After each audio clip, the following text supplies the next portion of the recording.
Welcome to my channel. As a layperson, I'd like to share my understanding of Scripture. I've entitled this, Beware of the Dogs, the Evildoers, and the Mutilators. This is from Philippians chapter 3, verses 1 to 6.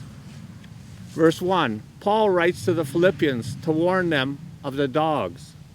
This is in reference to people like the Gentiles for not keeping the law, the unclean, or such as the people adding to the law, such as the Pharisees. Evil workers, people who are not following a law, which is good, since evil is the opposite of good. And the third, the mutilators, people who mutilate God's law by adding their own law.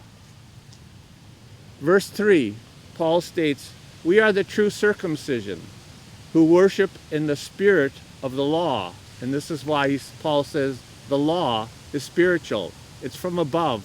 It is not from the flesh. And put no confidence in the flesh, which is man-made teaching or the oral law. In verse 4, Paul states his background, that if anyone should have confidence in the flesh, that is, the oral law or the teaching of the Pharisees, it would be him. Verse 5, he states that he was circumcised the 8th day, pointing to eternity for the circumcised, of the nation of Israel, of the tribe of Benjamin, a Hebrew of Hebrews, as to the law, a Pharisee.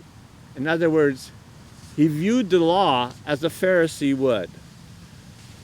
Verse 6, Paul states that he, as to zeal, a persecutor of the church, as to the righteousness, which is the law, found blameless. How is it possible that Paul would count himself as righteous and blameless according to the law if he was persecuting believers? Well, he was not righteous and blameless according to the Mosaic law. He was righteous, claiming righteous and blameless according to the Pharisaical law, that is man-made law or law from the flesh. Nowhere does God's Torah or the Mosaic law says that he's allowed to persecute people who are not doing them any harm. So in conclusion, as a zealous persecutor of the church, Paul was righteous under the oral law as taught by the Pharisees. He is not claiming he was righteous under the Torah. So this is where a lot of people, where a lot of confusion sets in, because they can't separate the two. The righteousness or the instructions to live life right come from God, or the instructions to live life right as righteousness from the man or the flesh. Thank you for watching. If you liked what you saw, share with someone. If you don't, share with everyone.